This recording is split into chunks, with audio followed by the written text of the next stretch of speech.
नमस्कार प्यारे दोस्तों, आज का शीर्षक है मानसिक दृष्टिकोण का महत्व। हेलन विलियम्स ने कहा कि यदि आप में अपने आप को स्थापित करने की हिम्मत और साहस है और आप शांतिपूर्वक प्रतीक्षा कर सकते हैं तो भाग्य स्वयं आपकी इच्छाएं पूरी करने के लिए आपके द्वार पर आकर दस्तक देगा। यदि किसी अत्यधिक शक्ति संपन्न व्यक्ति को सम्मोहन द्वारा मूर्छित कर दिया जाए तो वह अपनी कुर्सी से हिलडुल भी नहीं सकेगा, परंतु सम्मोहन समाप्त होने के बाद वह हिल भी सकेगा और बोल भी सकेगा। इसी प्रकार यदि कोई दुर्बल स्त्री किसी व्यक्ति को आग अथवा बाढ़ से बचाना चाहती है तो वह अपने से दुगने भारी व्यक्ति को भी अपने कंधे पर उठा ले आएगी, क्योंकि यह सब उसके मानसिक दृष्टिकोण पर निर्भर करता है, शारीरिक शक्ति पर नहीं। यद्यपि इन दोनों ही कामों में मांसपेशियों का सक्रिय होना आवश्यक है, तथापि जीवन के विकास में अधिकांश सफलताएं मानसिक कारणों से ही प्राप्त होती हैं। यदि आप इस सच्चाई पर ध्यान दें तो आपको विचारों और मानसिक दृष्टिकोण का महत्व स्पष्ट रूप से पता चल जाएगा।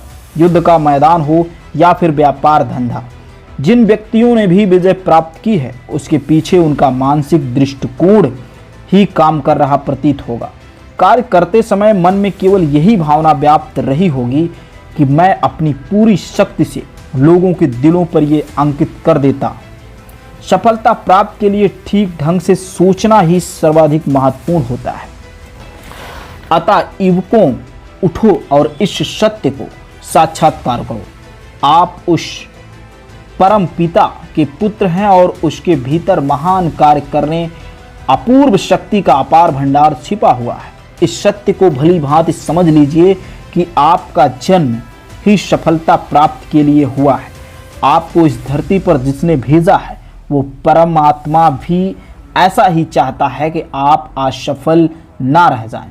तो आपके इच्छा के अनुसार जो योजना है उस योजना पे चलें।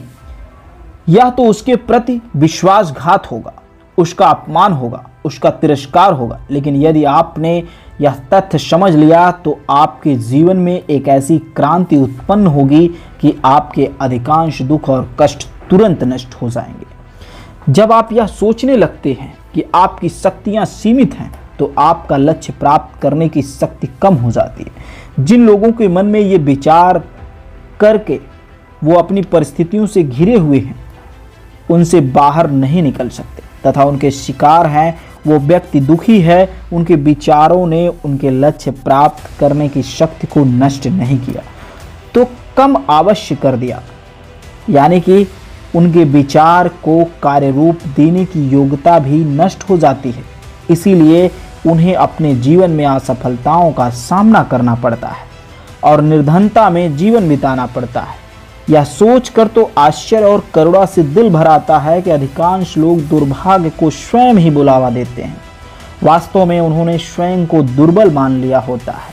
यह एक मानसिक बीमारी है, इसके परिणाम सदा बुरे होते हैं। इस संसार में व्यक्ति सम्राट बनने के लिए पैदा हुआ है और यहाँ प्रबुद्ध प्राप्त करना उसका जन्मसिद्ध अधिकार है, लेकिन अपने विचारों पर प्रभुत्व प्राप्त करने के लिए अपने अधिकार का परित्याग करके वह दुर्बलता और क्षुद्रता का स्वयं ही आलिंगन करता है। वह समृद्ध प्रसन्नता और स्वतंत्रता को छोड़कर स्वयं ही सौभाग्यहीन का दास बना रहता है। दुर्भाग्यपूर्ण विचारों से कोई भी व्यक्ति तब तक नहीं बच सकता जब तक उसके मन में यह विचार स्थिर ना हो जाए कि वह इस प्रकार विचारों के घेरों से बाहर आ सकता है। ऐसा कोई भी विज्ञान नहीं है जो इस संबंध में व्यक्ति की सहायता कर सके। जब तक व्यक्ति को स्वयं ही यह विश्वास ना हो कि वह भी कुछ कर सकता है तब तक वह कुछ भी नहीं कर सकता। क्या कोई ऐसा उपाय है जिसके द्वारा मनुष्य ऊपर देखे बिना ऊपर उठ जाए और उन्नति के बारे में विचार किए बिना उन्नति कर सके? क्या कोई ऐसा उपाय है कि व्यक्ति प्रशिक्षण अपनी असफलताओं के विषय में सोचता रहे, उन्हीं के संबंध में बातें करता रहे और सफल हो जाए? क्या कोई ऐसा उपाय है कि मनुष्य एक ही समय में दो विपरीत दिशाओं में चल सके? या तो आप जानते ही हैं कि जहां संदेश रहता है वहां निश्चयात्मक वृत्ति नहीं टिक सकती। जब तक आप अपने शब्दकोश से दुर्भाग्य, संदेह, संशय आदि शब्द निकाल नहीं देते, तब तक आप कभी उन्नति नहीं कर सकते। तनिक सोचिए कि कोई व्यक्ति तब कैसे शक्तिशाली हो सकता है जब तक उसके मन से यह विचार दूर ना हो जाए कि वह दुर्बल है, बेकार है। उठते जागते, सोचते सोते बैठते हर क्षण इन्हीं भावनाओं में लिप्त रहकर वो कभी प्रसन्न नहीं हो सकेगा और उसका मन सदा दुख और दुर्भाग्य के बीच में ही भटकता रहेगा। यदि कोई व्यक्ति हर समय अपने बिगड़े हुए स्वास्थ्य के विषय में ही चिंतित रहे, हमेशा उसी की चर्चा करता रहे, तो अपने स्वास्थ्य एवं बलवान होने की आशा छोड़ बैठेगा। तो क्या वह कभी स्वास्थ्य या बलवान बन सकेगा? इसी प्रकार जब कोई व्यक्ति हाथ में लिए हुए काम के संबंध में ये सोचता रहता है कि उसमें काम करने की योग्यता नहीं है, वह कैसे सफल हो सकता है? तो संसार में मन को इससे अधिक कमजोर करने वाली कोई बात नहीं है कि व्यक्ति अपने काम को पूरा करने की योग्यता के संबंध में निरंतर संदेह करता रहे।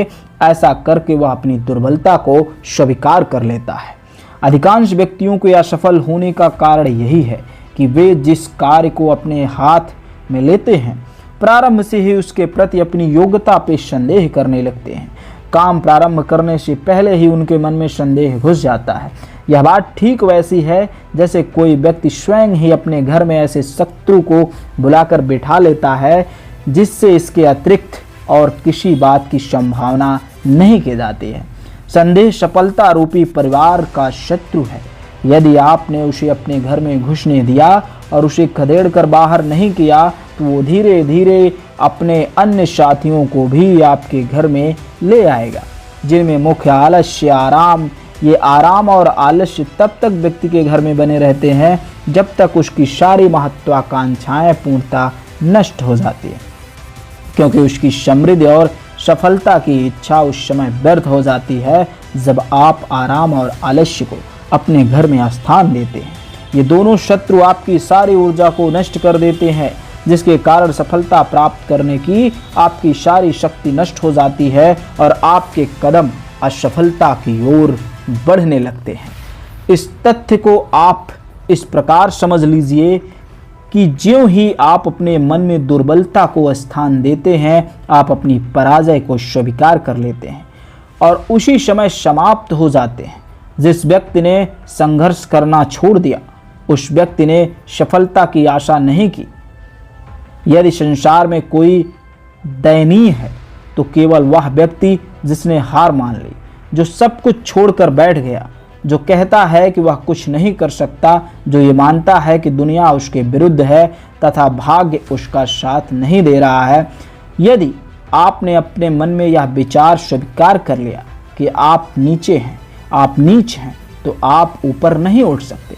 यदि आप यही समझते रहेंगे कि सफलता तो दूसरों के लिए, आपके लिए नहीं है, तो आप अपनी दशा को कैसे सुधारेंगे? जब आप स्वयं ही दुर्भाग्य के संबंध में बात करते रहेंगे तो सौभाग्यशाली कैसे बन सकेंगे?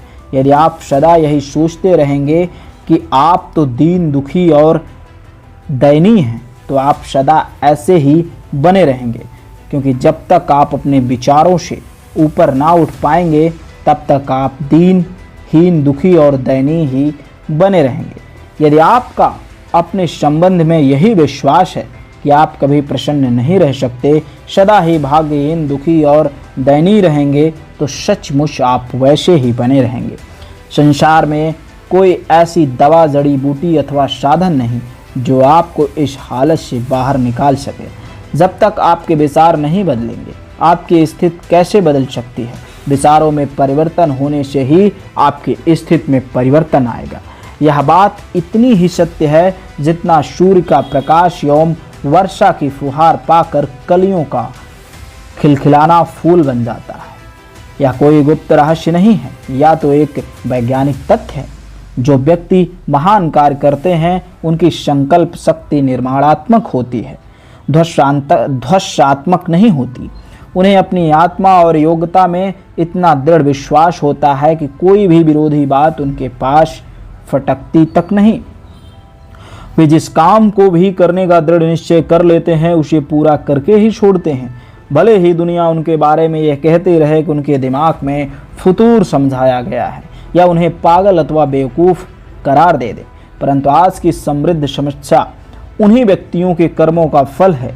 उन्हें अपने उद्देश्य में इतनी अडिग आस्था थी जिन्हें कभी कोई झुका नहीं सका। यदि वे अपने निश्चय से हट जाते तो आज जो महत्वपूर्ण कार्य किए गए हैं उन्हें कौन करता। कोर्निक्स और गैलीलियो नामक वैज्ञानिक जब अपने विज्ञान के संबंधित कार्यों में लगे हुए थे तो दुनिया उन्हें पागल समझती थी। यदि वे दुनिया की आवाज़ सुनकर अपने निश्चित कार्य से हट जाते तो आज इस सिद्धांत का क्या होता कि भूमंडल गोल है और पृथ्वी सूर्य के गिर्द घूम रही है। जिस समय कोलंबस ने नई दुनिया की खोज का बेड़ा उठाया तो सारा संसार, यूरोप उसे पागल कहा करता था, उसका मजाक उड़ा रहा था। परंतु यदि उसने अपना विश्वास खो बैठा होता और अपने कार्य को छोड़ देता तो उसने जो महान कार्य किया वो कार्य कौन करता। साइरस डब्ल्यू फील्ड ने समुद्र को नापने की कार्य आरंभ किया। टनों तार समुद्र के गर्भ में समा गए। रिश्तेदार और सारी दुनिया लोग उसे इस काम से हटने के लिए अनेक प्रकार की बातें करते और धन बर्बाद करने का दोष उसके सिर पर मढ़ते। यदि वह उस समय अपने रिश्तेदारों की बात मानकर इस कार्य को छोड़ देता तो इसे कौन पूरा करता। फुलटन भाप से चलने वाले जहाज पर कोयला लाद कर ले जाने का परीक्षण कर रहा था। वह कोयले की जितनी मात्रा जहाज पर लाद कर ले जाना चाहता था, लोगों का कहना था कि भाप का जहाज उतना कोयला नहीं ले जा सकेगा और बीच समुद्र में ही डूब जाएगा। फुलटन का मजाक उड़ाने के लिए एक पुस्तक भी लिखी गई, परंतु वह अपने काम से विचलित ना हुआ और वह समय आ गया जब भाप से चलने वाले जहाज में कोयले के साथ लद कर एक पुस्तक भी समुद्र के पार जा पहुंची। अलेक्जेंडर ग्राहम बेल को टेलीफोन का आविष्कारक माना जाता है, परंतु जब वह इस संबंध में परीक्षण कर रहा था तो उसकी जेब का अंतिम डॉलर तक उस पर खर्च हो चुका था। लोग उसे पागल कहा करते थे। यदि वह भी लोगों का कहना मानकर अपना आत्मविश्वास खो बैठता तो संभवतः टेलीफोन का आविष्कार ना हो पाता। शबोनरोला एक गरीब पादरी था। जब वो फ्लोरेंस पहुंचा तो उसने देखा कि चारों ओर गरीबी, बीमारी, भूखमरी साम्राज्य में फैला हुआ है। वो समझ गया कि कुछ लोग अन्याय से सब कुछ हड़प लेते हैं और ऐसे ही जिंदगी बिताते हैं। इस स्थिति को देखकर उसने निश्चित कर लिया कि वहाँ के गरीब और दलित लोगों के जीवन स्तर को ऊंचा उठाने का प्रयत्न किया जाए। उसे इस रास्ते से हटाने के लिए जाने कितने प्रयत्न किए गए, अनेक प्रलोभन भी दिए गए, लेकिन वह अपने विश्वास से ना हटा और उस समय फ्लोरेंस में छठे फोप की चढ़ती थी। बड़े बड़े धनी मानी व्यक्ति उसके साथ थे। सबने शबोनरोला का विरोध किया, परंतु वह फिर भी हतोत्साहित ना हुआ और अकेले ही संघर्ष करता रहा। अंत में उसने वहां से निरंकुश और अत्याचारी राजा का तख्ता पलट दिया और एक ऐसे राज्य की स्थापना की जिसमें दुर्बल और निर्धन लोगों का शोषण ना हो सके।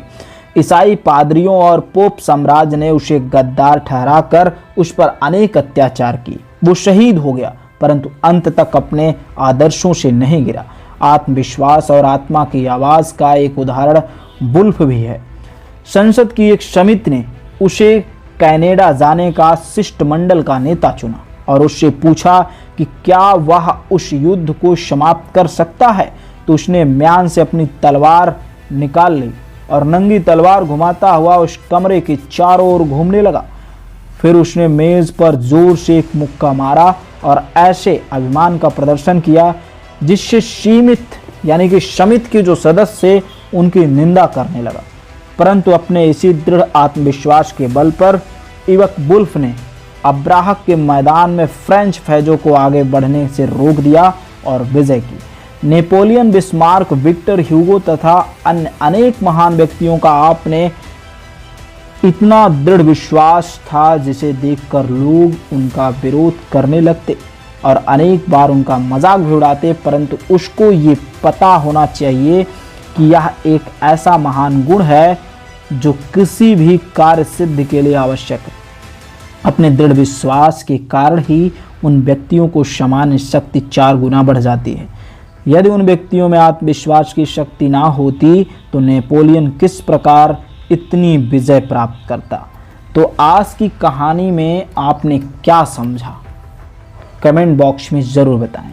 अगर आप सच में इस दुनिया में जीत हासिल करना चाहते हैं, सफल होना चाहते हैं, तो आप भी बन सकते हैं दुनिया के विजेता। इसका कारण यह है कि उनमें कार्य करने की शक्ति ज़्यादा होती है। स्वाग्रह की भावना प्रायः समाप्त हो जाती है और वे अपने को दीनहीन समझने लगते हैं। विनम्रता, धैर्य और सहिष्णुता बहुत ही उपयुक्त गुण है, परंतु जब आत्मविश्वास की परिधि से बाहर हो जाते हैं तो व्यक्ति के दुर्भाग्य का कारण बन जाते हैं। जब किसी व्यक्ति में नम्रता, धैर्य, सहिष्णुता, आत्मविश्वास और स्वाग्रह नहीं रहता तो वह संदेह में पड़कर क्रियाशील भी नहीं रहता। अतः ऐसे व्यक्तियों को चाहिए कि वे अपने कार्य करने की शक्तियों को सदा सुरक्षित रखें। अन्याय अथवा जीवन में असफलता के सिवा कुछ भी हाथ ना लगेगा। तो अपनी बात को बदलें, अपने इरादे को बदलें और मजबूती से संघर्ष करें और अपने जीवन को सफल करें। नमस्कार।